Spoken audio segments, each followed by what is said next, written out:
Hanging on the cool.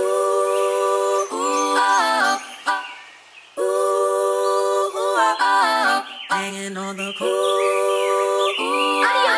Hanging on the cool. Banging on the speakers, ayy. That shit feel nostalgic, ayy. Feel like I was afraid, ultra from the palette, ultra from the aura, ayy. Shine like ultraviolet, ayy. You should back up from me, cause I tend to get violent. Say I'm going easy, I'm finna 1,000%. But with all that said, Anna, may we have everybody's attention, please? We are now boarding the Brothership, the only place in outer space where the nerds come for the content and the culture. As always, we are your hosts, the co-captains of the cool kids, aka Genkai's favorite guys. And let us never forget the deadliest backcourt in the podcasting industry, preaching the good word on all things nerd. 'Tis I, the frozen one, Mr. Matthew Porter, aka a tall glass of gin woo and juice, here with my bro pilot, my pod tonic life partner, the scholar of Planet Sadala himself, Mr. Troto Trav. Beam me up, Travie. Y'all know who it is. It's the kid Troll Told Trav, and I always say this every episode with same pride because Lord Beers knows that I've never been a cheater, and I stay with one woman like Vegeta. He But shouts look, to the clips. Here on the Brothership, what our takes, we gonna take flight, and if you don't agree, don't take our heads because we ain't no kites. I love that part. It gets me every time. But we are keeping this train rolling. We are reviewing episodes 4, 5, 6, and 7. Whoa, a little DLC content for the viewers out here of Lazarus. And really quick, because there were some snafus. I need to retract some things from the transcript of last week's episode. I made two mistakes. Okay. So holding in my accountable. Okay, holding myself accountable, accountability. You feel me? In my joy of expressing how much I loved the theme of this show, I said that the intro song, which is fire and is Maybach Music 3, I played it for Trav after we ended the podcast last week. He agrees. We'll still make that real. I was actually referring to the ending theme song, which I was saying this is going to be an all-timer. And I actually did some research for it. The name of the band that makes the song, they're called the Boo Radleys, which is a To Killing Mockingbird reference, which if you public school system, they made you read that book. So I think that's fire. Right. And the song's called Lazarus. So, and I fuck with it. Hard Body Karate, downloaded it on my phone immediately. But yes, in last week's episode, I did say that it was the intro song that I felt like was going to be an all-timer. I meant the ending song was going to be all-timer. You was prepping for people who were like, yo, this shit ass, dog, which is not. But it's not. My second omission that I would like stricken from the record book, I was referring to the TV show Promised Neverland as the Johnny Depp movie Finding Neverland. Okay. Just get the correction there. So yes, Promised Neverland. At least you didn't say Surviving Neverland. That would have been our last episode. At least you weren't referring to that. Yeah, no. What Chappelle say when they try to cancel him? He's like, no, I'm not. They were like, you're canceled. He's like, nah, I'm not. No. And he was real. He wasn't. But yes, I wanted to just, remit those from the record books, those two little snafus last week before y'all come for me. So before y'all check me, I checked myself before y'all had a chance. We like that. I felt it coming. I said it like 3 hours. I was like, Finding Neverland. I listened back to the episode like, damn, that's not the name of that show. Y'all know what I'm talking about. They're gonna be like, I knew these guys weren't real nerds. I knew it. Fucking jocks. Jocks. All right, fucking losers. Fucking jocks trying to come into our world. They never watched anime. Right. You fucking right to left readers. They probably call it Japanese cartoons. Right. Right to lefters. Yeah. Go read a regular book. Right. Probably call it manga. Yeah. But yes, no, dog. Now that we got the shits out the way, the shits will come back out in this episode. They always do. I'm gonna gush again real quick before we get into it. I love this show, yo. And before we hit record track, we had kind of touched onto a topic that we said we wanted to talk about. Yeah, let's talk the about actual recording.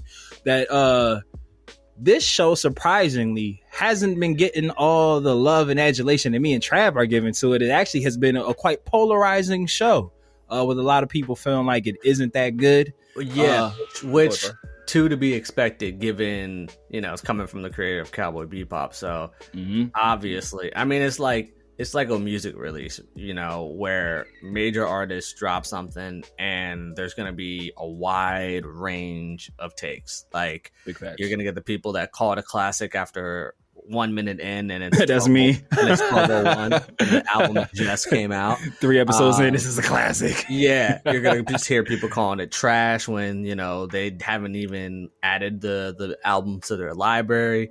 And then, worst. Then you get people like us who, are watching it in real time, giving the real time thoughts, but also at the same time, we definitely have a few days in between we record where we have some time to think about it, sit on it, rewatch if we want to. Yes, sir. And, try to give a perspective that is thought about a little bit. Big facts. We ain't here for microwave media. We're not here for popcorn takes. Like, we want to actually care about the product, because we actually do care about the product. Funnily enough, like, we enjoy this shit. But yeah, Trav. So we're talking to me about like some articles that you have seen, and I had seen some things too, just like with people's divisiveness on divisiveness. That's the word, right? Yeah, divisiveness. Yeah, my man. They're just words. They don't control us. But I got Did you see that? Not to go on a quick tangent, but did you see the clip of Kevin Hart in interviewing Jay-Z? And and he was trying to say our likeness. Yeah. He kept saying likeliness. And Jay-Z's like, are you trying to say likeness? And then he's like, is that the word? And then Jay's like, I don't know where you're going with it.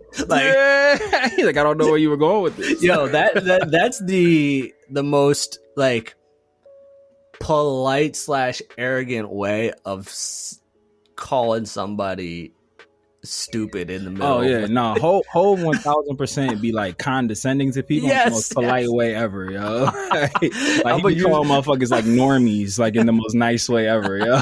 Uncultured swine. I'm gonna use that in a meeting now. If someone's saying something and asking me if I agree, I don't know where you're going, or if I don't know where you're going with it, but but what I think is. Where you got to preface it, like, hey, like, if you land the plane, I might get there with you, but like I don't know where we're going. Like, I might not get off on the same gate. Like, they be like, yeah, bro, you feel me? Like, I might very well feel you. I just don't know what the fuck you're talking about. I might feel you, but my hands are numb right now, so please continue. Like, word, please elaborate. Yeah, but anyways, get there, cut you off. There. Nah, you good, brother. I was just talking about you had touched on it. Just in regards to like people who are, whether they're comment watching, just seeing like other people's takes and then have an opinion, watching it as background noise and then just being like, not for me, like this, that, different opinions. But yeah, I have been seeing a lot of like, I don't even want to say if it's negative, but you had used the great example of like a Bronny James. Like, this is a show that is a predecessor of Cowboy Bebop from the creator. If my internet kind of just like peripheral vision of just kind of looking at scrolling through shit for research, I believe I had seen that this might be like one of the first things that he's done since Cowboy Bebop. Might have been like a couple things in between there, but I thought I had seen something that said this is like his return to anime since that time. So it's just like, whether it is or whether it isn't, Cowboy Bebop is, in most fans' opinion, I'll probably say like top 10 like all times of anime. I would say if not top 10, is definitely on probably everybody's top 20, like, for sure. Yeah, and then people also love Samurai Champloo. Exactly. So it's just like, to be coming off of like that roster, like that family tree, it had a lot to live up to. And something that we had talked about last week, which I feel like might directly lead into some of the hate that this show was getting. This shit don't play like an anime, that any type of anime that I've ever seen. Like, this really does play like a live action TV show that's just animated. Like, and whatever. Oh no, yeah, I didn't mean it, but I would say, and it doesn't follow the same episodic format of Cowboy Bebop. Like, it's a linear story. Yeah, not saying that Cowboy Bebop wasn't linear, but there was a lot of like, there's definitely like days, mini stories within each episode that all beautifully tied together towards the end. 1000%. It's just like, and we'll obviously like get into the nitty gritty with like when we talk about each episode, but just like, I'm watching these episodes with like anime lenses, because that's what you think you're getting into, and then you know what I would kind of compare it to. So it's just like, friend of the podcast, invincible, like very invincible. Friend of the podcast, very invincible, very invincible. So far from invincible. Invincible is an animated show, but I don't believe people would classify it as an anime. And I know there's like a lot of points of contention with whether or not you consider Avatar: The Last Airbender to be an anime or not. I'm on the side of it has a beach episode. It's an anime, but people who say that it's just an animated TV show, I don't fight you on that. I can see why you would say that. There's hills to die on. That's not one. And that's exactly. So Lazarus for me is kind of feels like a inverse of Invincible. It's like an anime that's playing just like an animated show. So it's not like playing by anime rules.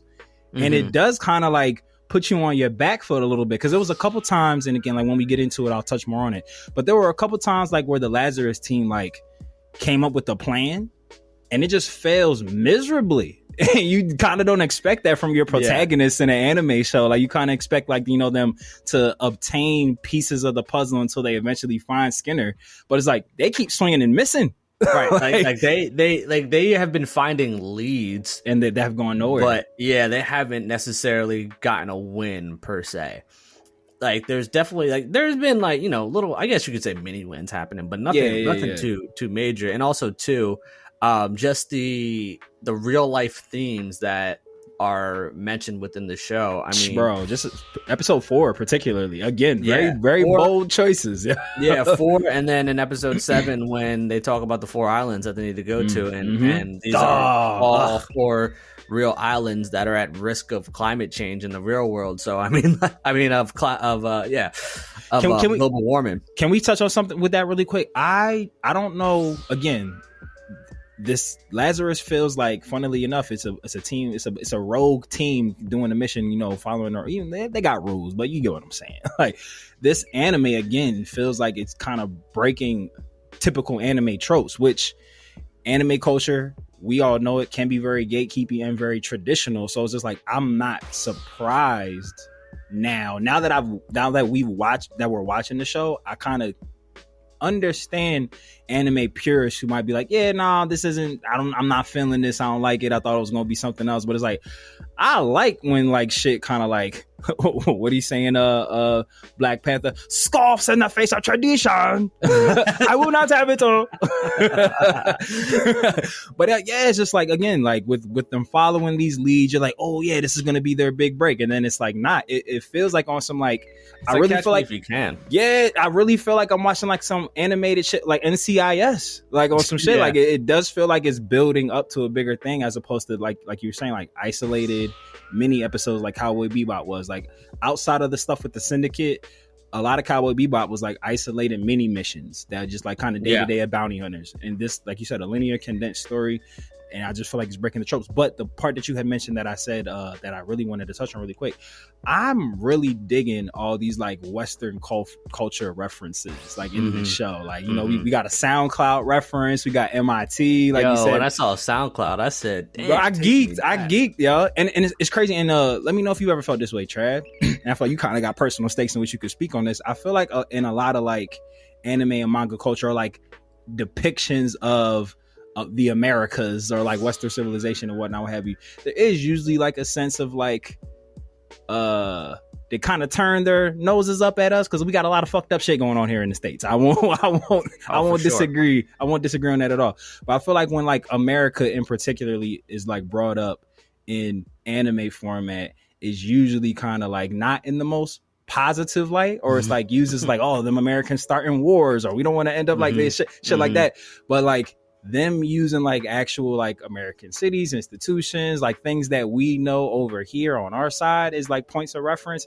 It's kind of dope that it's like world building with shit over here as opposed to like things that we might not be able to emotionally connect to because like, I've never been to Asia. It's on a bucket list. It's 1000% a place I want to go. But a lot of those emotional beats might not hit with me because I'm not like familiar with it. But yeah, like talking about MIT and SoundCloud and like things of those nature, I'm like, oh, I know those things. and just the overarching messaging of, yo, humanity, we got to do better. Oh yeah, the social commentary on this show is us crazy. As humans, we have to do better. And bro, yeah. Which could be another reason why a lot of people might be kind of turned off by this show, because it's like It's about as politically I came driven. to escape this world. Yeah, remind me how shitty of a person I am. Yeah, like I won't go as far as to say that this is like a politically driven show, but it's like they definitely like, you know, turn the mirror. A lot of back. political undertones. Yeah, they turn the mirror back towards us. Like, you know, episode 7 was like 6 and 7 was dead ass like about global warming. Like a lot of these 4, 5, 6, 7 in some instance was about like global warming and just like how we're fucking Earth up. Yeah, like, which is a real thing. Leonardo DiCaprio would be proud of this show. He's like, you know what?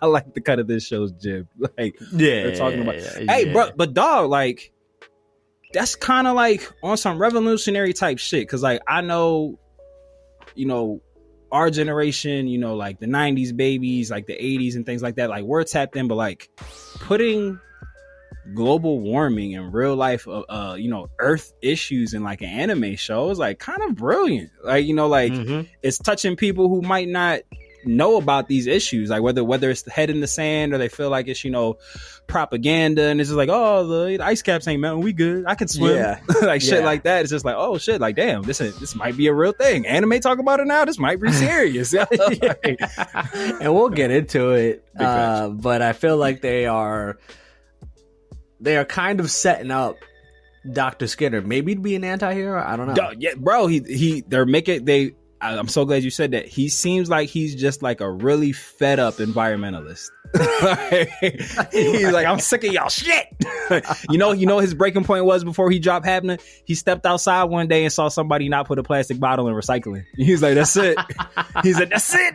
He got Al Gore on the line. He said 1000% call Al Gore John Kerry. He said, yeah. So, look, I feel you. He said, I'm sick of this shit, bro. He's like, I can't do this anymore. He said, I'm fighting for my life. He said, y'all killing me with this shit. Y'all killing me with this shit. Somebody threw a fucking gum wrapper on the ground. He picked it up. He said, that's it. He said, humans are the problem. What Mordo saying, Doctor Strange? He said, I figured out the problem. Too many wizards. Skinner said, I figured out the problem. Too many humans. Too many humans. But yeah, and I feel like we kind of telegraphed that last week. We were saying like, oh, I feel like they're gonna give us the humanize the villain and make kind of point out his thought process. I'm like, hey, he's not wrong. Like, listen, some of the best anime, you at some point sympathize with the antagonist at some point. Except Naraku. Inuyasha's a goated anime, but he was just a piece of shit. Yeah. Straight through. Yeah. Like, no and redeeming. Frieza No redeeming qualities for them too. Yeah. They're just bad people. Yeah. Trash. But I wanted to circle back. So let's touch on episode 4. Don't Stop the Dance, bro. Like we got into some heavy topics. Which is so funny that like from a plot perspective, not much happened. Yeah.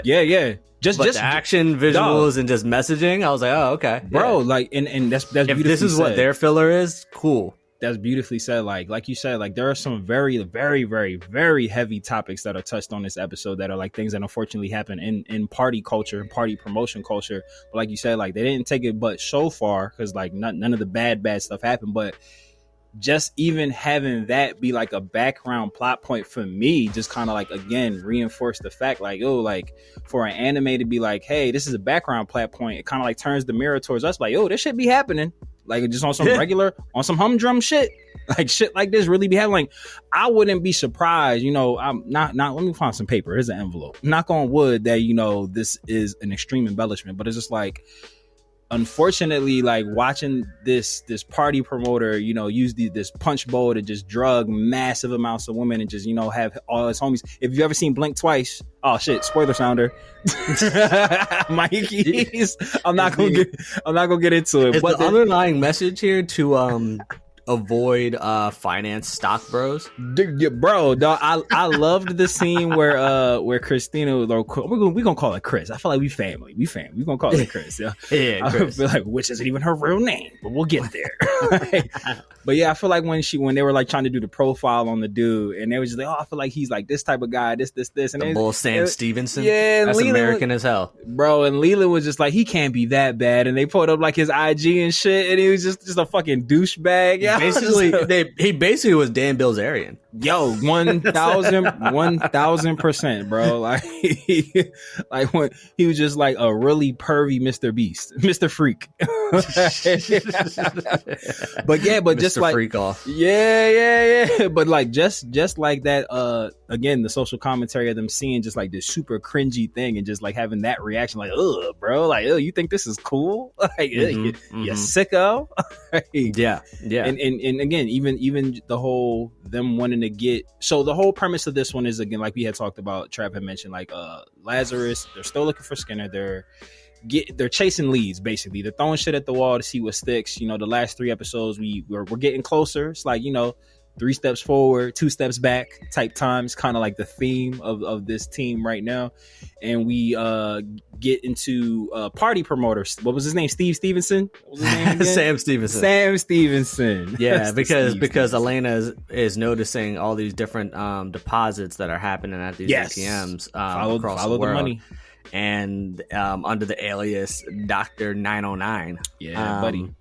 And then they find out that, you know, Sam Stevenson is linked to this Dr. 909. And so they start, you know, this is the next lead that they got. And they're at this futuristic club where, you know, they get where he's pulling up with DJ Visionary. That shit made me laugh, bro. Which is, you know, which is like very classic. Like I could see it. There probably is an EDM DJ Visionary out there somewhere in Ibiza. Philly native. So I don't want to, when we get into like the type of dude Visionary is, I don't want to put this on a Philly native, but it's just like, for some reason, like his vibe before you found out he's like a piece of shit was like Diplo vibes, like on some Steve Aoki Diplo vibes type time. So again, not putting that on them. I'm not. There's no parallel. They're not like this. We're gonna slander this guy. After 1000%. But just in terms of just like vibe for the DJ, like part Steve Aoki party DJ, everybody loves him. He's like the most famous DJ in the world at this point in time and whatnot, what have you. But they follow the money. My man Leland be getting a raw deal with all these missions, though. He's got to dress up as the girl and then also be taken by DJ Visionary, which was another social commentary. The shit really do be happening, bro, and it's nasty. It's gross, but it be happening. Even the whole conversation when Visionary like pulled him to the side and was just, let's talk somewhere. Well, him pulled him. He was like, let's talk somewhere more private. What did he say? I like them cute and innocent. Yeah, simple and innocent. And he was just like, you're not like the rest of these sluts. And I was just like, ooh. And then when he told the security boys, like, keep an eye on her, don't let her run away. Don't let her run away. Yeah, I'm like the fuck, yo, that shit's gross, yo. I'm glad I'm not in the club. In the club, we are not all fam. Clearly, we are not all fam. Backtracking real quick, I don't know if I mentioned it last week. I love the fact that there's secret bases inside of a barbershop. Like I don't know. Every single time. I don't know if it's the culture, but I appreciate it very much. So. Every time. I'm like, let's go home base. Let's get it. Like I know how it smells in there. I know how it smells in there. They need to be getting lined up one time. 1000%. You know, Doug was just like, I approve of this location. Yo. Right. And Doug be having a fresh twist every episode. So he keeps be somebody. Must be somebody still there. Must be somebody still there. So yes, we infiltrate this techno party. Leland is dressed up as a younger woman. Him and Chris get pulled up to the upper party. Again, we find out that Visionary and Sam Stevenson are nasty motherfuckers. They spiked the punch in mass amounts, and they have, like I said, if you haven't seen the movie Blink Twice, it's literally that. Essentially, they're doing the shit that happens in Blink Twice. Spoiler, sounder, warning. Again, Mikey, appreciate you, big dog. What do we say? What is spoilers?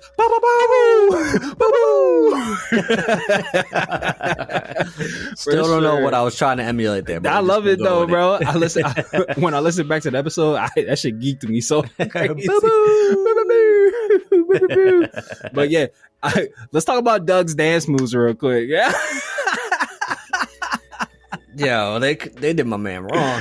Yo, that was the stiff. That robot needed oil, bro. That was the stiffest robot I ever seen. But you know, surprisingly, you know, I expected that. Yeah, 1000%. Doug was trying to be professor. You know, the way he speaks is very, you know, very serious tone. And I'm just Doug Naruto don't got rhythm. He Naruto ran in high school for sure. Yeah, for sure. He Naruto ran and was on the debate team. Yeah. Was it? You gotta, if you're so well versed and skilled in some areas, you're gonna lose it. You're gonna lose all that information he retained over the year, forced style rhythm, pushed it out the other side. He can't have it all. He can't have it all. Right. Facts, big facts. Like, who you, God? You can't have everything, bro. Right. You only believe in Jesus. Why you got a Jesus piece? Why you got on Yeezy sneaks? Shout out to Wayne. But Doug's dance moves weren't it. Trav, you had talked about it. The fight scenes in these episodes, bro. Like you said, if this is what they would call a filler episode. Don't know what word I was trying to say there. Yeah, bro. Like, dog. I'm trying to think of what I'm trying to say. So, you know how in like 90s action shows like Walker Texas Ranger, like Nash Bridges and stuff, like when they even like Prison Break, even newer shows, like anytime you like have an action scene, movies do it too, it's not as bad, but like when a punch is thrown, it's like that whoosh, like that crunching sound, and and it's very unrealistic.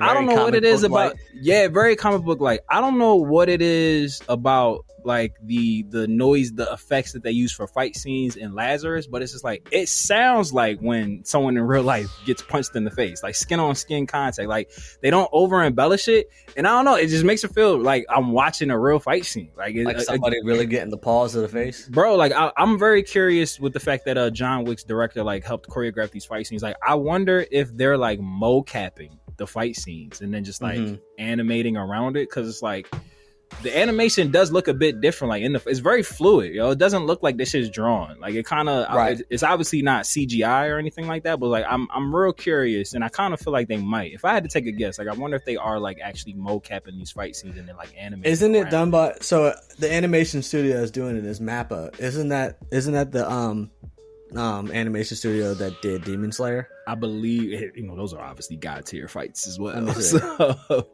but yeah, it was just something that I had picked up on this episode when Axel was fighting when they got to the top floor. Nah, that's ufotable, whatever. I can't pronounce it, but ufotable.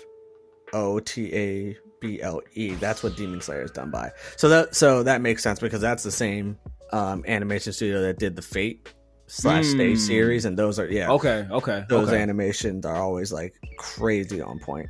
Yeah, bro. But Mappa is one of the like big prominent animation studios. I mean, it clearly shows in Lazarus, but keep going. I know there's a couple other big anime that are done by Mappa.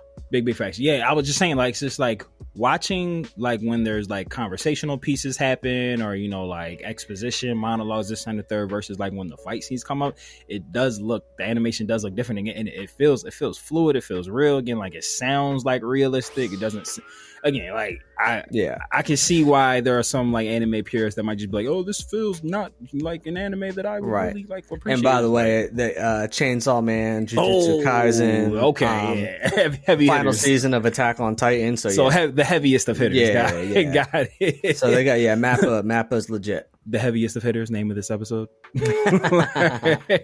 But yeah, like I know for a podcast, like, repeating the same beats isn't like, the best in terms of like listening, like, but these fight scenes, I don't want to undersell it, bro. Like they're just so good. Like they're just so good. And then, when we watch our next batch of episodes, like I feel like the bar was set so high with the previous, and then they like top the shit.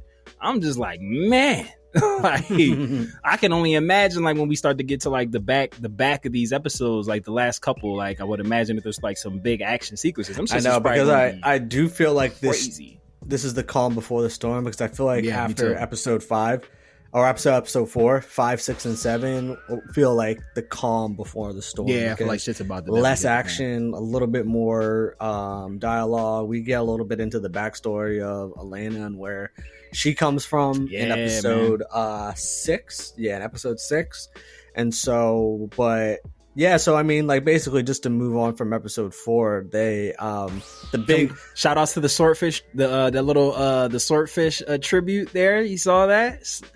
So when they were doing the chase scene, when Axel is chasing Vision and Sam, that little like drone that Leland was flying that Axel was on, that's Spike's ship from Cowboy Bebop. Oh, okay, all right, there's a little Easter egg there. Okay, it was kind of. I was like, oh shit, look at the shout outs to the swordfish. And obviously, it wasn't like the exact ship, but it was like the design. Like, you could tell. Do we know? Because I know Trav, you had mentioned that this is in the same timeline as Cowboy Bebop. Is this before or after? Do you know? Or we had talked about last week that we had like figured it was like in the same continuity. Like, it was like a theory, a fan theory. There was. I think you just said there was something that you read that all of his shows exist within like the same like universe. One continuity. I would assume that this would be after. It seems like in a more futuristic dystopian I thought when you world. had said it last week, you had like known that it was. No. That feels Googleable. We'll look it up at some point. Yeah.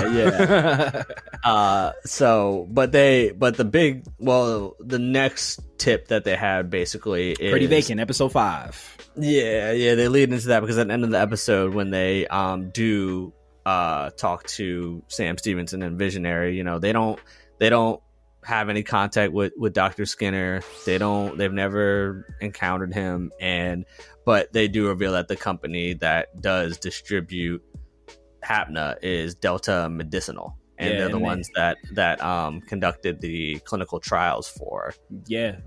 Visionary, because then they say that he had like seen that they were like unloading stocks and like got on it like right before, and that's how they like got rich and like blew up and everything. But so we have another semi for the most part unsuccessful lead, but it's like put us on another trail for another thread to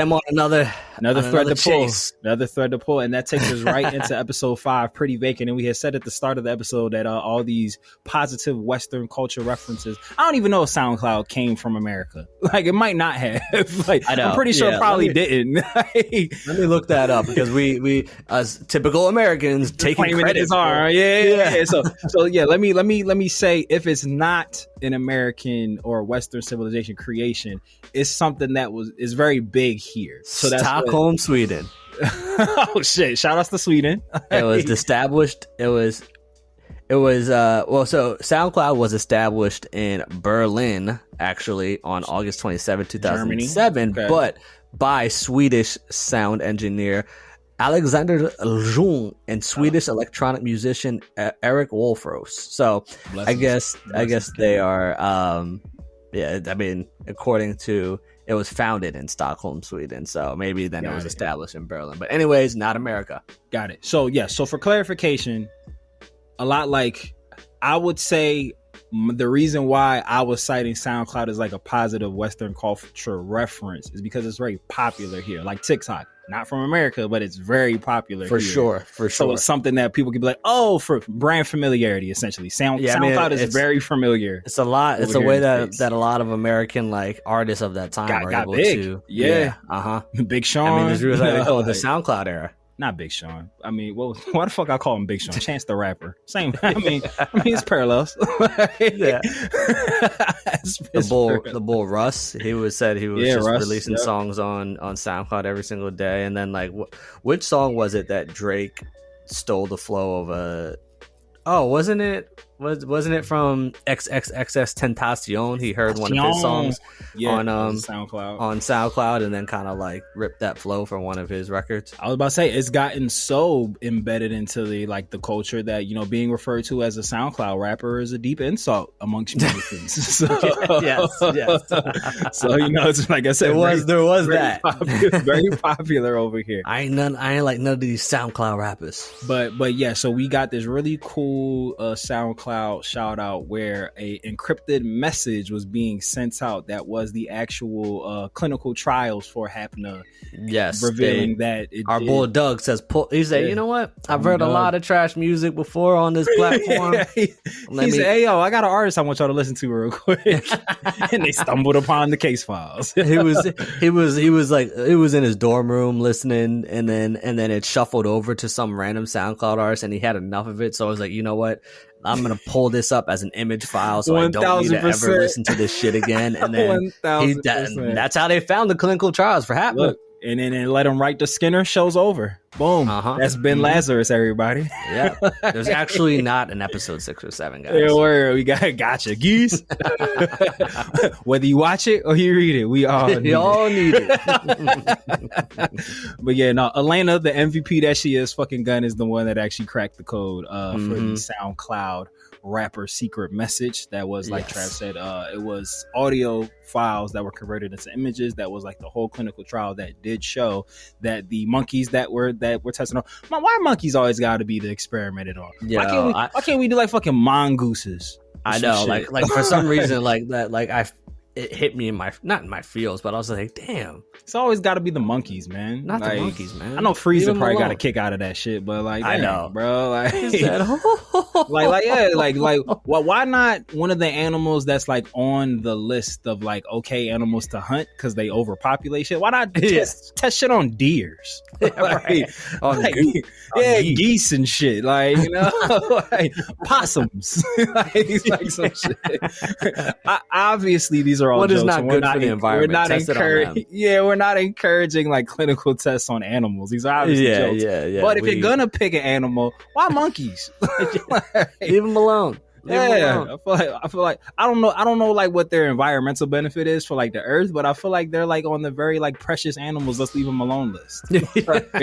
Stop fucking with them. Yeah, like what like the term lab rat, it's in the name. Just go get you a rat. Hey, look, y'all need some rats. Come to Philly, man. We got just go to the trash sites. Hey, I mean, the strike's over, I guess.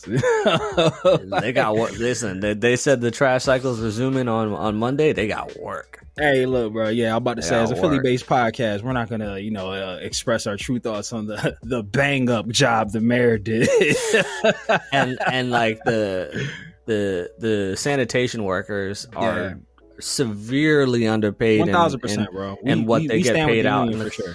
And I feel like they might be the lowest paid in the country, when I low-key feel like out of all cities, the sanitation workers in Philly should be getting paid the highest in the country. Now DC, bro, but Philly closed because DC got that rat issue.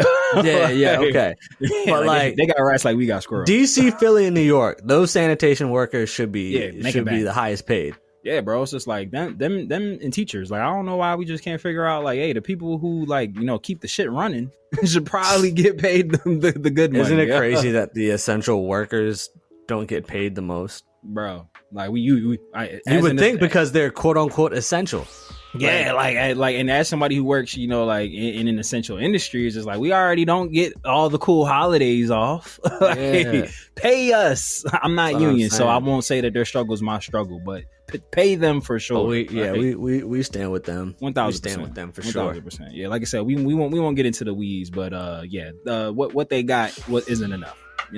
We'll just leave. We'll just leave it at that. I mean, I'm glad my trash is getting picked up, but I still want them to get paid more. Yeah, big facts. I feel like, you know what? If people hear this before whatever your trash day is, or if we've already, established ourselves in the pantheon of anime coverage and we're like legends, and you're just like, oh, let's listen to them before they got super famous and see the grind. Give y'all trash men some standing ovations every now and again. For real. It doesn't have to be every week, but especially in these summer months. If you can't wait until Monday, please take it to a designated drop-off site, because literally, bro, I don't know if you saw it when you came over the other day, but right around the corner on Porter, that's not a site. Some dickhead started putting their trash on the corner, and then people just piled on top of it. Not a pop-up shop for trash, bro. And there's a house on the corner right there. Like, I'd be fucking tight. Yeah, big facts.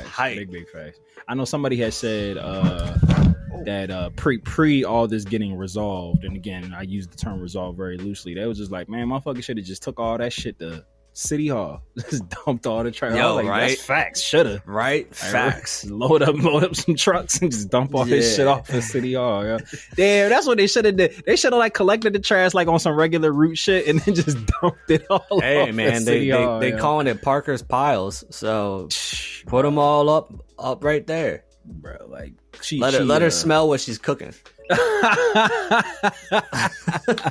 She clearly doesn't have the environment's best interest at heart like Dr. Skinner does. Bro, and of course the strike happened during the one of the rainiest weeks of the summer. So it was just like, man. Anyways, episodes 6, 5, 6 and 7.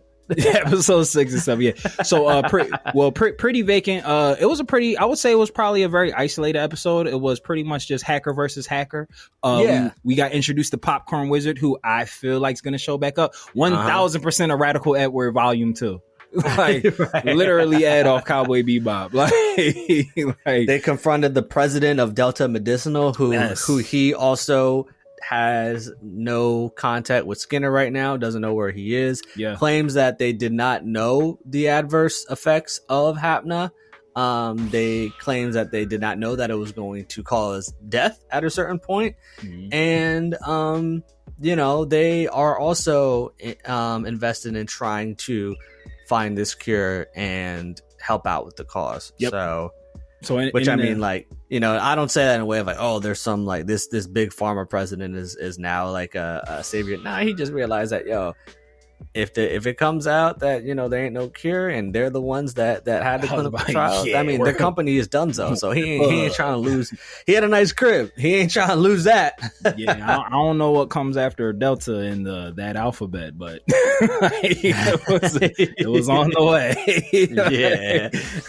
Demotion, like, for sure. So once they shake down Delta's president, they come up with a plan to put out this blast of a fake vaccine to try to like basically get Skinner out of hiding, or like somebody who's like a proxy for him to come out of hiding to try to stop, because they were saying with the profile that they're trying to create for Skinner, they're saying that like his hubris wouldn't allow for grandstanding of a fake cure. Like he would be like, what, nah, y'all ain't about to try to take away from my challenge. So it would like draw him out of hiding, or have somebody who's representing him come out of hiding. So they execute this plan. I'm gonna say this a lot as the show goes on. Elena is the real MVP, bro.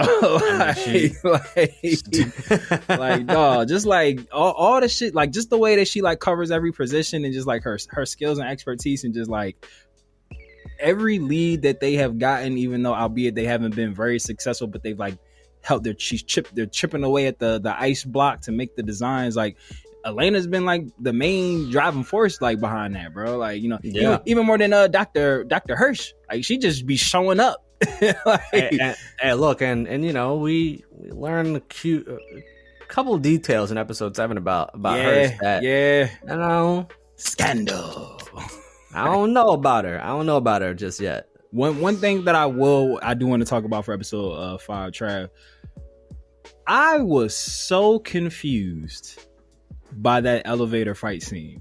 I had to watch that shit back twice, because I was like, what the fuck did I miss, yo? Because it's like, so when they're trying to formulate the plan on how to break into the building, like, or like figure out where the attack's gonna come from and get inside or whatnot, Axel's just like, fuck it, I'm gonna walk through the front door. He just strolls in and then niggas just start fighting. I was like, so here's where I got real confused. So he walks in. Obviously, security's going to be like, you're not a face that we've seen around here. We're going to be no questions are asked. They don't say, hey, you. They don't say stop. They don't say freeze. Just like 6 of these motherfuckers just like follow him into an elevator, and they just start fighting.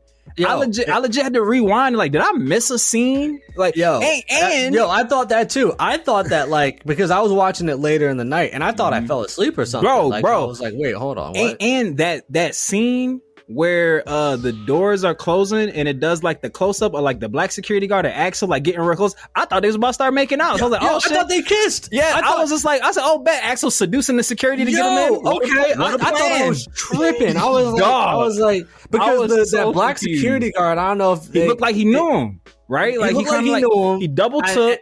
And then Axel smirked at him, and then he like started following him into the elevator. Y'all so confused.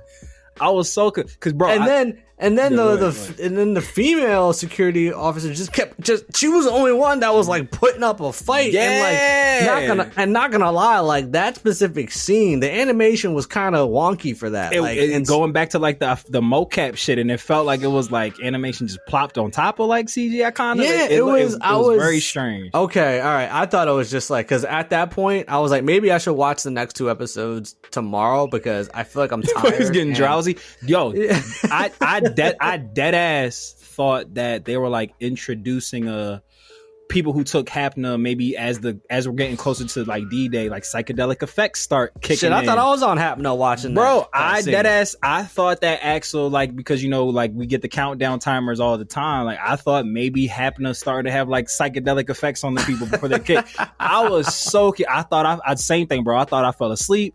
I thought he was about to seduce him, and that's how they were going to get into the building. Like, okay, bro, he's using his. Bro, it looked like they were about to kiss, and then all of a sudden they're swinging at each other. Dog, I was so confused. I watched that scene back like 3 times, and I was like, "Wait, what am I missing, bro?" Like, I felt the same way. Because I'm like, shout outs to security for like, you know, standing on business, firmly playing on their occupation, but it's like that's not how securing works. Like, no warnings were given, no freeze, no hey, you can't go here. You like waited for him to get on the elevator. Like, hey, like can we see something? Can we see an ID? Like like they didn't try to stop him from getting. He bypassed a lot of checkpoints before they got to my man made it through the front door, through the lobby to the back elevator. Walked past like 8 security guards, and again, they all just kind of like followed him into the elevator and then just started throwing hands. I was so confused. All right, I'm glad that it wasn't just me. Yeah, that wasn't Lazarus' best. I'll tell you that. I'll tell you that. Yo, I bet you there's like a whole like pocket of people who like think the show is trash just based off of that scene. That scene was very confusing, bro. I can't even hold you. Very much so. But yeah, the last thing that I'll say from episode 5, just a reoccurring thing that we've been saying, like, again, like, I'm loving the realism of how you have this super important, game-changing, world life-saving mission that's happening. You have like this super covert team that we're putting together that is new. They're building chemistry. These are very intricate plans that are being executed. I feel like as consumers of entertainment, we've gotten accustomed to shows just like skipping the team building aspect, and it's just like a team will meet, they'll have one little like, you know, like friends become enemies become friends like moment, and then they're out here just like Fast and the Furious, perfect example. Chad, you brought them up last week. Why doesn't the CIA just hire them instead of freelancing? But it's just like they be putting together really intricate plans that work the first time every time. And I feel like we've just become the most ridiculous scenarios. And I feel like the suspended disbelief for us just watching TV shows, and we know like you beginning, middle, end, we got to tell a story. We don't have time like to, you know, for shit to go wrong like in an hour, 45 minutes, 2-hour movie. So it's just like watching them try to put together really complicated plans that are actually really complicated and sometimes don't work is very refreshing to like watch. Because it makes you think like, damn, we definitely do be watching. How many TV shows, animated or real life, have we seen like a team get thrown together and save the world on their first mission? And life don't happen like that, bro. There's just like so many moving pieces had to like click on the exact same all cylinders for this plan to have gone off, and it went off, and y'all just met 3 days ago. Okay. No reps were put in. We didn't do a dummy mission, a dry run. We didn't do a dry run to see if it was going to work. We just dive right in to save the world. So yeah, like watching Lazarus' team like get these leads. Okay, how are we going to play this? Okay, here's the plan. Shit, that's going to be tricky. How about this? And like sometimes it doesn't work. Again, we talked about the pacing last week. I'm loving it. I'm thoroughly enjoying the show. From the top to the bottom. But moving on to episode 6, which was titled Heaven is a Place on Earth. I fucked with this episode. Yeah, I know. Elena's backstory. Because I will say, leading up to this point, one of my critiques of it so far was like, I do appreciate the linear storyline and just getting right into it. But like, I feel like I still didn't really know some of these characters.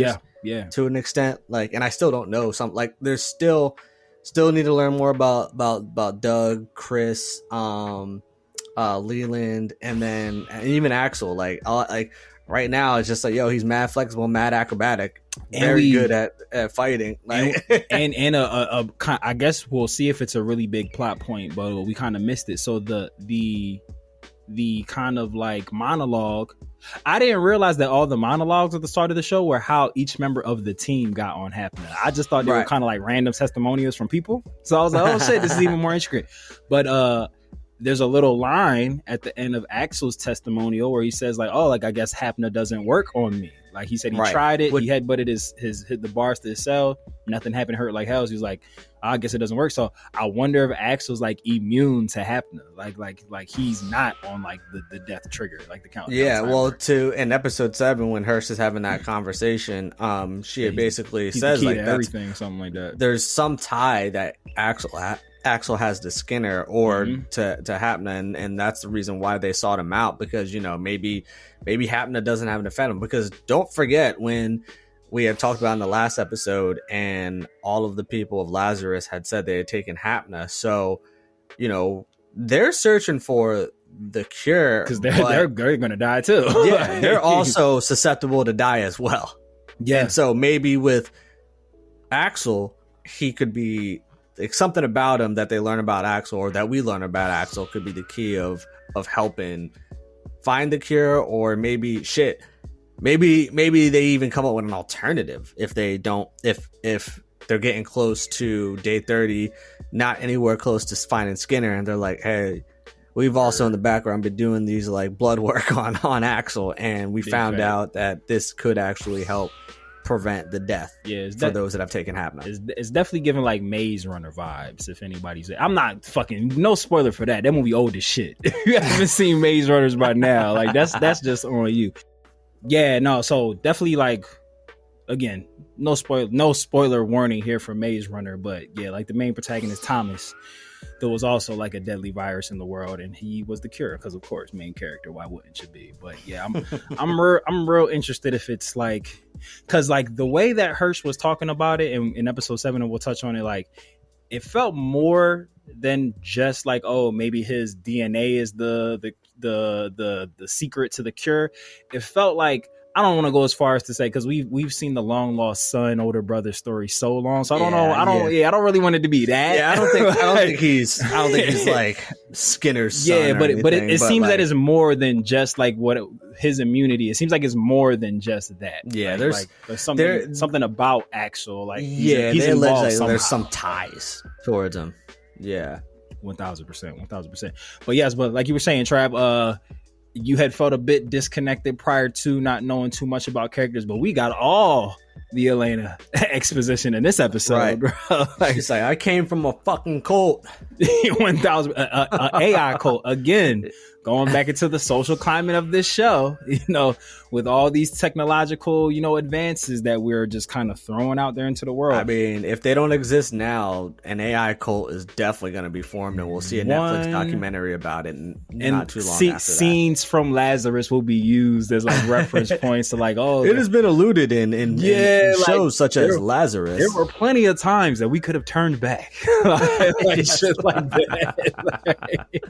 like for sure. But yeah, so yeah, she was born and raised into a cult of fanatics of AI worshippers. Because it's once again it's their next lead, and they think, oh, maybe Skinner's here. Yeah, maybe he's in a cult. Maybe he's the leader. 1000%. And what was the dude's name? Billy or Benny and Billy, the guy who was the leader of the cult. I think Billy. I think it was one of the two. But yeah, so they come up with the plan. So I forget what was the thing that led them to the cult. Forget like what was the piece of information, like the lead that they had followed. So I remember Popcorn Wizard had got the best of them. Well, it was a draw. She beat him to a stalemate, and she sent her respects out to Elena. She was like, "You're the only person who ever like was able to kind of like stop me." So I feel like we're gonna see her again. I feel like she might become squad. Collective. But yeah, I don't remember what the lead. Oh, I do remember. They went back and watched Skinner's video again. Doug, Yeah, because our Doug guy was Doug. like, all right, we got it. Let's start over. I'm tired of taking these L's. We gotta hit the drawing board again. So they did hit said drawing board again, and a series of clues led them to I don't remember the name of the place, but again, y'all know I ain't here for the names. It's not my area of expertise or where Elena grew up at. But they infiltrate. Elena was just like, I can be welcome back. Leland, they got him dressing up. They got him undercover again. He's gonna be. What did they say his fucking name was? It was like almost Leland. It was basically Leland again. Like, it was like Larry or some shit. Leon. I think it was Leon. Some shit like that. Like they didn't even like bother to like give him a good undercover. They was like, all right, we gotta go undercover. Leland, what's your name gonna be? He said, Leon. It said, He's like, brilliant. They'll never know. It said, what's Bull's name? That's definitely the undercover name where you didn't think of it the night before and someone asked the question like, oh, pleasure to meet you. What's your name? He's like, oh, right. Leon. Yeah, Leon. But yeah, so we meet Elena's mother. Naga was the place that they... Oh, God. Yeah, Naga was the place. And that was also the name of the AI the system that they worshipped. The AI was Naga. Yeah. Yeah, that was Naga, which we come to learn was a computer program made at MIT. Again, shout outs to the Western Cultural References. That was designed to emulate Skinner's brain because he was seen as like this revolutionary genius in the science community, like environmental science. He predicted global warming, like when the ice caps are going to melt. Like I was saying, he was hitting that point of social media where he was like that meme and people were like, yo, I don't know if y'all heard of this. Like, I know y'all listen to Dr. Fauci, but y'all listen to Dr. Skinner though? Yeah, facts. They say, yeah, Fauci cool. That's commercial. Skinner really know what's happening, bro. Yeah. That's 1000%. He was in the Dr. Sebi algorithms. That's where he was at. That's where he was at. But yeah, so they go into this cult community that lives and dies by Naga, the AI that is they don't have any other technology. They just live by except the Naga. blockers to block other technology getting in and out. They got that as well. Did you get the vibe that Hana was like Elena's like possibly secret girlfriend, like as opposed to like because when she introduced her, she was like, this is like my friend. It definitely was given like two kids that were like in very restrictive upbringings that wanted to break free, that like found love within each other or comfort. And that definitely seems like a community that would not be open with that 1000% way. 1000%. But yeah, I that whole dynamic, like getting to know Elena's background. I also like how they're doing these expositions for like the characters' backgrounds. They're not just like, it's not like just a really obscure random like with my hero. You'll see a lot like a hero will come up against a villain whose power like exactly counteracts theirs by accident, like, oh shit, I happen to have the perfect part of and then you'll get a backstory that matches this very specific instance that's happening in this show, where it's just like, had this very specific circumstance not happen, then we would have never had to get this backstory. But okay, cool. But right, and her coming from this cult kind of alludes to why she's kind of like detached and sort of not as personable as the normal person would be. You know who else does the backstory that way too? Bleach does that shit all the fucking time. Somebody's Zanpakuto now has like a DLC power that perfectly counteracts this random encounter that they came into. I got a fire Zanpakuto. Here comes like some shit that has nothing to do with fire, has to do with sand. Oh shit, my B power for my Zanpakuto is it can control sand, by the way. It's now that I think about it. Now that I've had time to think, I can get us out of this situation with my Zanpakuto that had nothing to do with this before. I got you. Yeah. He's like, you know what? I do got this. So yeah, I am liking that it doesn't feel forced at all. It's not just like a dump of information or like a flashback sequence where, you know, somebody sees a trait or something happen with a character. It's like, oh, I've never really seen them act like that before. And then it's just like, hey, why'd you do that? And then we just get the whole background. Well, it all started 10 years ago. Like, yeah, you just see the screen go blank, and then all of a sudden you get the leaves in the wind, the younger version, the black screen with the white letters that says 5 years ago. You hear someone's voice over the screen, but their face isn't shown yet. Strong ass wind is blowing for some reason. You know the scene. You know the scene every That's how time. all the anime flashbacks be starting. Yeah, then you get the piano keys start coming in. Yeah. Either time. that or you just hear little kids like in the faint background. Yeah, faint background of kids laughing, real shit. And then you kind of get like the blurry image that's like starts to come into focus. Like somebody remembers some shit. Every time. Every time. And if it's a kid flashback, you always see the slow mo of the soccer ball coming.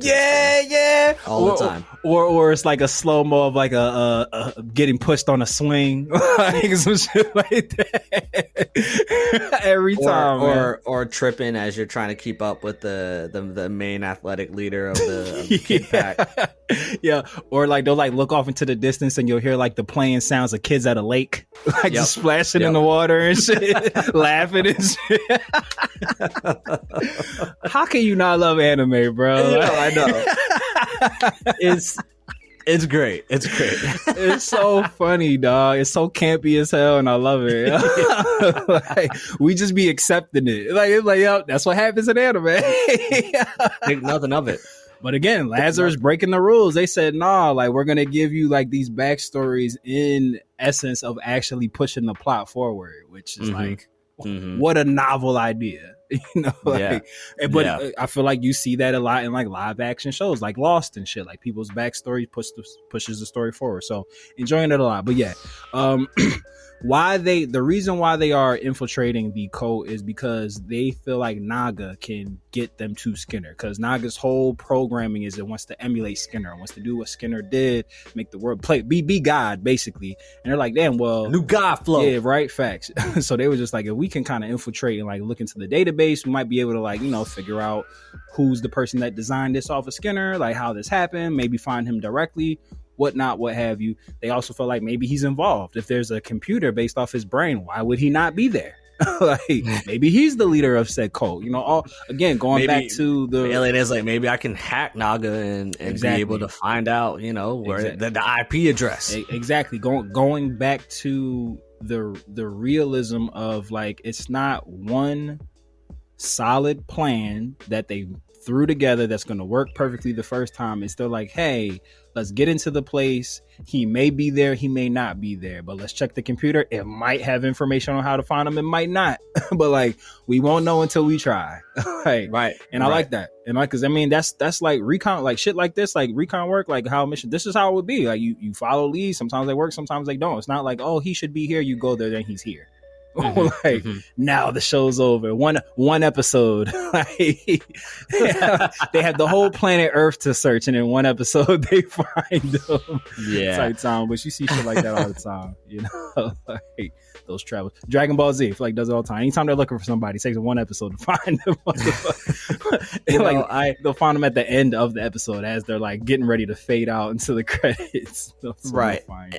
And the one benefit I will say of catching these shows late and binging them is I am wondering if somewhere during this 4 to 7 period is when some of the naysayers dropped off, because I do feel like you know, so these episodes, you know, we started off with a few action-packed, beautiful animated scenes, you know, kind of getting the blood flowing. You know, you get that in episode 4, but then 5, 6, and 7 are sort of like more slow-paced. Yeah, like they were building to something. We get the backstory, a little bit of Elena, and then when we in episode 7, I mean, like I love this episode 7. I fucked with a lot. Yeah, in episode 7, I mean, to be real, like the conversation that Hirsch has about Axel, and then also talking about being a former associate with Skinner. I think they was fucking, like they was probably together. And Elena, and like separately when they're all hanging out, she learns that too. Hurst and was on that discovers team. that Hurst was formerly associated with Skinner, which in I want to say it was episode 2 or 3. Doug kind of was picking up. He was like, "How do you know so much about this?" And she was just like, "I just do." And it's like, Doug be catching a lot of shit. Like, he'd be like, this was the first time in episode 7 where she was kind of like, I don't think she was on vacation, but like she wasn't with them. She wasn't with the team. She's been with them this whole time. And so like, but I mean, for the most part, most of the episode in a way could actually feel like a filler of, they finally seems like the team is finally getting like a quick reprieve from the missions, and just kind of you see a little bit of team bonding. It was their beach. It was their beach episode for sure. Even though they were all separate bodies of water. We got a pretty big introduction. We met Abel, who is kind of like the leader of Lazarus, like organization that Lazarus is running out of. He's the big boss. I don't know if that's Kevin Conroy, but it sounds a lot like Kevin Conroy. And let me just look it up real quick, because I was gonna say I have it up. Oh, you got it? Let me see. I'll talk while you do that. But yeah, we meet Abel, who sounds like Kevin Conroy, and if it is him, I would flip my shit, because R.I.P. That's my Batman. But we meet Abel. And going back to the humanizing Skinner, we kind of get more information about him again, like I was saying earlier. Sean Patrick Judge. What do we have? Can you see what else he might have done before that people might be familiar with? Because his voice sounded very familiar. Obviously sounded like Kevin Conroy, but when I figured, I know they had kind of already like promoted what Kevin Conroy's last voice acting role was before he had passed. I figured this wasn't him, but the dude's voice sounded real familiar to me. But back to Skinner. Humanizing, being a fed up environmentalist, he accurately predicted when the last of the ice caps would melt, 3 years to the day. We start to get a real cool dynamic amongst the Lazarus team, where it's just like they're kind of all saying in different ways. They're all at different points and saying like maybe Skinner isn't like crazy. maybe this was meant to like make people appreciate actually living in like Earth, this planet that provides for us. Again, like turning the mirror back to the viewer, like, hey, eventually she gonna kick us the fuck off if we don't get this shit together, yo. But I do want to say this. I'm not out here encouraging nobody to commit crime or become like an evil genius. Well, not, I guess you could become a genius, but like become a villain or anything. Buying land that is gonna submerge and potentially like building a secret base on that shit so it goes underwater for you, the greatest idea of villainry of all time. I'm not even saying that that's what Skinner's intention was, because we know that he like bought these places because they were specific cases of a very rare autoimmune disease that caused people not to feel pain. Actually, Kick-Ass, I think it's the same exact thing that Kick-Ass had in the movie Kick-Ass. But yeah, I don't know if that was Skinner's goal, but I was saying like, bro, think of it this way. Say like I'm trying to build like a secret base. I don't want a bunker, if you will. I would 1000% buy a plot of land on a place that will be submerged in the next couple years and just like build that shit so it can exist underwater, so that when it goes underwater, I'm good. Listen, I'm forward thinking. Yeah, bro, because look, like imagine trying to build a base already underwater. That's gonna take forever. Yeah. Like, build it when it's on ground and just let that bitch submerge. So this is how we're gonna do it. Look, I'm thinking for y'all. Genius. Can we talk about how at the start of the episode they try to hit my boy Doug with the reverse black don't crack? She tried to say man's look 40. She said, oh yeah. Tried to hit him with the reverse black. She said black dude crack. She said you look 40. He said 40. Listen, he said bitch, I'm 23. We're not gonna disrespect age on the day that clips like God Sold Him Out came out.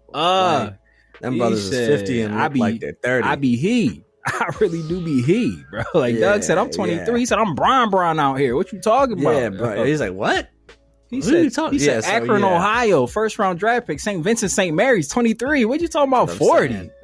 We got Axel and Doug, 23. Leland 16. Oh, Elena probably say 17, 18, around that age. I feel like her and Leland are probably. And then Chris was what, like 27, 28? Yeah, well, when they guessed her age, she didn't specify. answer. Yeah, and Leland was like, that must be it. Yo, real quick. So they're trying to barbecue, team bonding. You know, Axel gets the flamethrower, doesn't work. Worst cop ever. Why would you see smoke and be like, that can't be a fire? I feel like if you a cop and you have to question or not whether or not that's a fire, you should probably go look. Wasn't that the same bull that went up to Axel in his jail outfit when he broke out? And I thought so too. Yeah, I'm pretty sure it was him. The guy who's like, he's like, imagine how crazy I would be to do that. Like, I think that was him. Like, he might be a little gag character that we see, like kind of like he's like he's the My Cabbages guy. Of Lazarus. I'm here for, but he was just like, that can't be. He's like, is that a fire? Can't be. He said, what they cooking over there? Damn, it smell kind of bad, but worst cop ever, yo. Like, which is crazy because I could see him like coming through for the team in a really big way in like the last episode or some shit. He actually does do his job for once. Maybe Leland or Elena are like pinned down and the cop like kills the bad guy from behind, like or some shit. In fact, the one time he does his job, he like really like throws the oop up off the backboard. Lazarus goes up and gets it. Like it's gonna be great. I'm trying to think of what else other big things of episode 7 of note. Again, really big, not even imagery, just direct.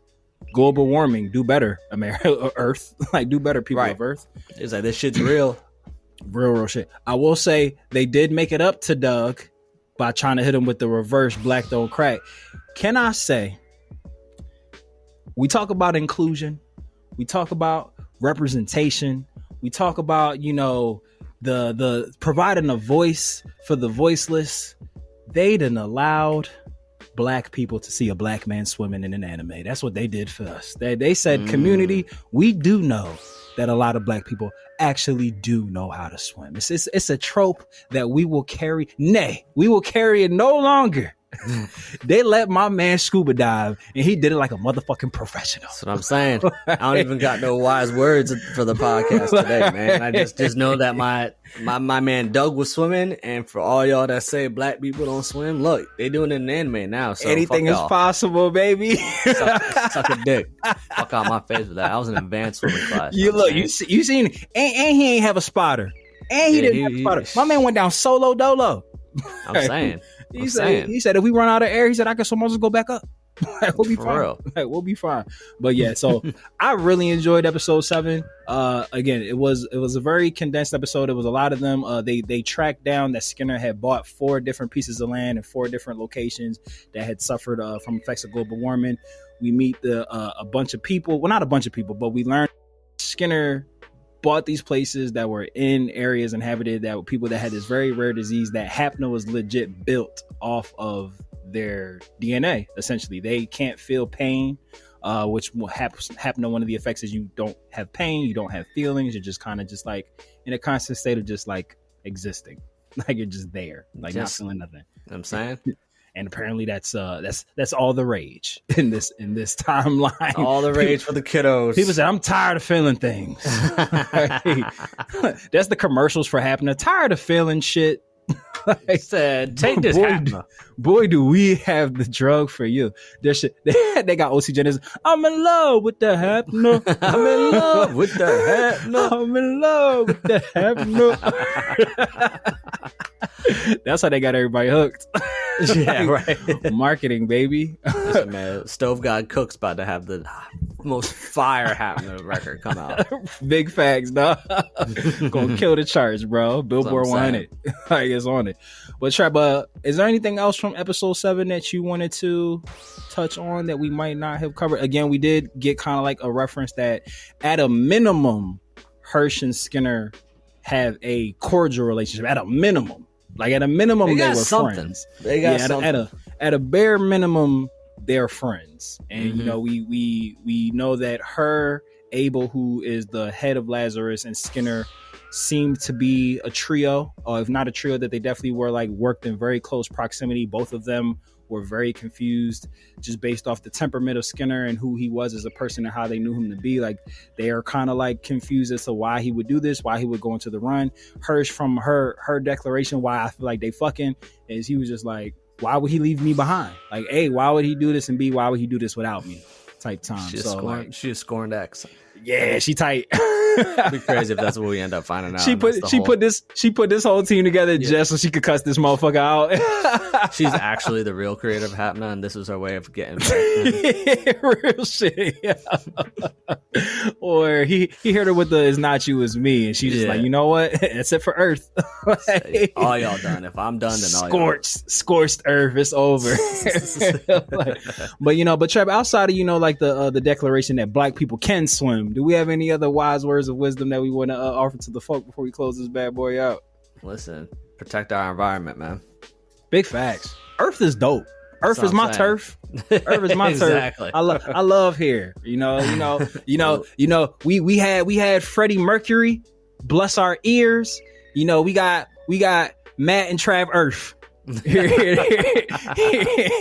to bless the nerds. It's the reboot of Captain Planet. Facts. When our powers combine. That's the next backlog. I'm rewatching Captain Planet. Yo, we have to be the highest level of high to do that. If that's gonna happen, I would literally just want to hear the theme song and I'm good. I don't need. I gotta be blitzed to rewatch Captain Planet. That'd be wild. Rewatching Captain Planet and you're not doing it with your child. Watch that be the thing that would go viral for us. Yeah, that's our break. That's the one. Us rewatching Captain Planet. That's the one that lands us on G4 TV and shit, bro.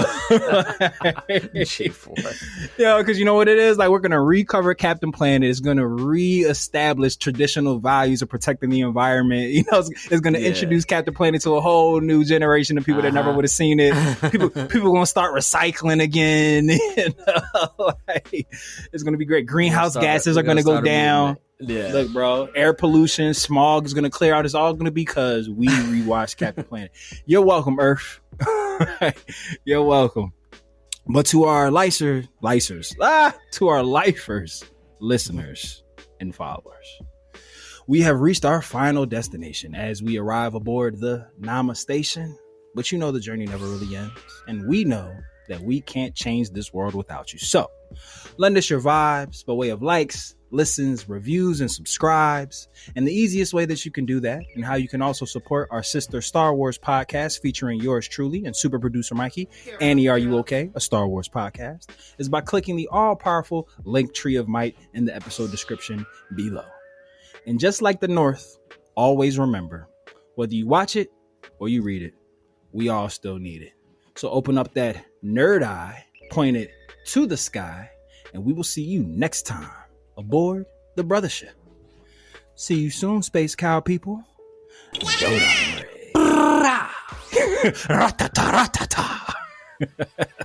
Later, nerds.